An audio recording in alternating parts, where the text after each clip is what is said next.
Bismillahirrahmanirrahim. Assalamualaikum warahmatullahi wabarakatuh. Selamat pagi semua. Bagaimana kabarnya? Semoga tetap sehat ya. Tetap semangat belajar meskipun dalam kondisi pandemi saat ini. Di sini bersama Ibu kita akan belajar persamaan trigonometri metode aljabar. Mungkin minggu lalu sudah dijelaskan sama Bu Elisa tentang persamaan trigonometri metode grafik. Nah, yang sekarang kita belajar tentang persamaan trigonometri metode aljabar. Untuk KD yang harus kita tempuh, yang pertama, menjelaskan dan menentukan penyelesaian persamaan trigonometri. Nah, yang kedua, memodelkan dan menyelesaikan masalah yang berkaitan dengan persamaan trigonometri. Untuk indikator yang harus kita tempuh, yang 3.1.4, yaitu menentukan himpunan penyelesaian dengan metode aljabar. Untuk 4.1.4 itu menuliskan cara menentukan himpunan penyelesaian dengan metode aljabar. Langsung ke materinya ya. Yang pertama, pengertian. Nah, pengertian persamaan trigonometri tersendiri adalah persamaan yang mengandung fungsi trigonometri. Nah, kayak gimana sih persamaan trigonometri metode grafik ini? Kita langsung saja ya. Nah, secara umum, untuk menyelesaikan persamaan trigonometri metode aljabar, digunakan rumus sebagai berikut. Untuk yang sin A derajat sama dengan C, kita menggunakan rumus sin A derajat sama dengan C, sin X derajat sama dengan C, di mana sin X derajat sama dengan sin beta. Jadi C-nya itu diganti dengan sin beta. Nah, pengerjaan dari sin sendiri itu ada dua. Yang pertama, X sama dengan beta ditambah K dikali 360. Dan X sama dengan 180 derajat dikurangi beta plus K dikali 360 derajat. Nah, K-nya ini itu dari 0 sampai tak hingga ya. Jadi 0, 1, 2, 3, dan seterusnya. Langsung kita ke contoh soal. Tentukan himpunan penyelesaian dari nilai X yang memenuhi persamaan berikut. Untuk X kurang dari sama dengan 0 dan X kurang dari sama dengan 0 atau X kurang dari sama dengan 0, X kurang dari 2pi. Nah, contoh soalnya kita ambil sin X derajat sama dengan setengah akar 2. Langsung kita jawab ya. Sin X sama dengan 45 derajat. Loh, bagaimana kita dapat 45 derajat? Karena di sini kan kita taunya setengah akar 2. Nah, sin X derajat sama dengan setengah akar 2 ini, setengah akar 2 ini sama dengan 45 derajat. Karena sin setengah akar 2 itu sama dengan 45 derajat. Dari mana, Bu? Kita lihat ke rumusnya ya, di mana di sini kita dijelaskan bahwa sin A derajat sama dengan C. Nah, diganti dengan sin X sama dengan sin beta. Nah, kan ini kan sin X sama dengan setengah akar 2. Makanya di sini langsung diganti dengan beta, di mana betanya adalah 45 derajat. Langsung saja ke rumus yang pertama ya. X-nya sama dengan 45 derajat ditambah K 360. Kita menggunakan rumus yang pertama ini dulu. Di mana untuk K-nya sama dengan 0, kita masukkan K-nya ya sama dengan 0. X sama dengan 45 derajat ditambah 0 dikali 360. X ketemu 45 derajat ya. Untuk K sama dengan 1.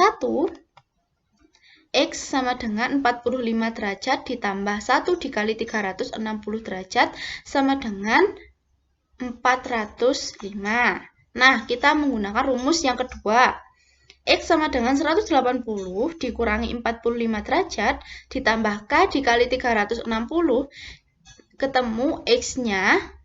Untuk K sama dengan 0 mana X-nya itu ketemu 135, untuk K sama dengan 1 ketemu 495, di mana dia juga tidak memenuhi karena di sini kita diminta hanya X kurang dari sama dengan 360 atau 2pi. Jadi tidak boleh yang melebihi 360 ya.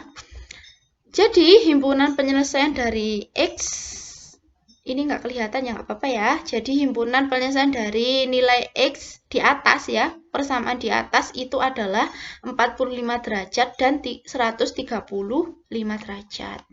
Langsung kita ke rumus yang kedua, yang cos A derajat sama dengan C sama dengan sin A.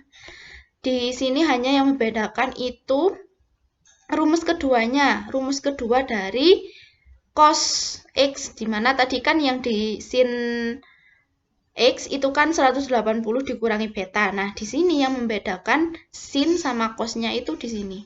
Cuma negatif betanya saja, itu saja ya. Terus kita lihat yuk contoh soalnya ya. Dimana tentukan himpunan penyelesaian dari X yang memenuhi persamaan berikut untuk 0 derajat kurang dari X.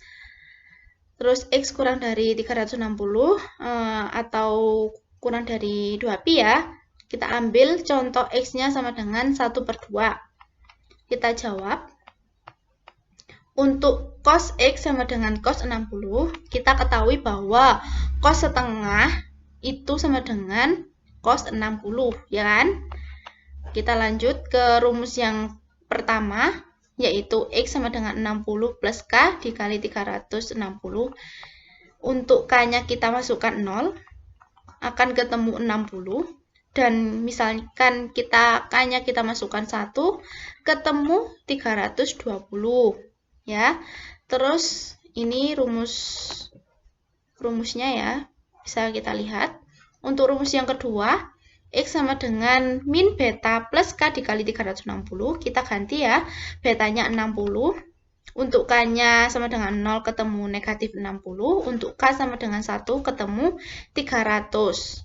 Jadi, himpunan penyelesaian dari nilai X yang persamaan di atas adalah 60 derajat dan 300. Karena negatif 60 juga tidak memenuhi. Karena di sini kan yang diminta X kurang dari sama dengan 0, ya kan? Oke, kita lanjut ke rumus yang ketiga, yaitu tan A sama dengan C. Nah, tan ini lebih singkat lagi, karena kenapa? Cuma menggunakan satu rumus. Menggunakan satu rumus, yaitu X sama dengan beta ditambah K dikali 180. Karena yang lain kan menggunakan 360, tapi tan hanya menggunakan 180. Begitu. Kita langsung ke rumus kedua. Kenapa saya mengatakan rumus kedua? Karena di sini hanya membedakan ini saja. Sin A sama dengan sin beta, sin A sama dengan cos beta, tan A sama dengan tan beta. Hanya ini saja, kan yang tadi di rumus sebelumnya kan di sini sin A sama dengan C, cos A sama dengan C, tan A sama dengan C. Jadi cuma membedakan itu saja. Untuk rumusnya sin juga ada 2. Rumus cos juga ada 2, tan hanya 1. Sama saja, sama. Kita bisa menggunakan yang mana nanti yang diketahui dari soalnya itu di sini konstanta atau sudah derajat ya, atau beta itu. Langsung lanjut. Mungkin ini untuk catatan. Nah, jika dalam persamaan menggunakan ukuran sudut dalam bentuk pi, maka lakukanlah pengubahan, yaitu 360 sama dengan 2pi atau 180 derajat sama dengan pi, dimana nanti kalau misalnya di soal ditanyakan pi, maka jawabannya harus pi. Misalnya derajat, ya harus derajat, seperti itu. Mungkin itu saja yang bisa Ibu sampaikan. Terima kasih. Ada pertanyaan? Silakan. Terima kasih. Wassalamualaikum warahmatullahi wabarakatuh.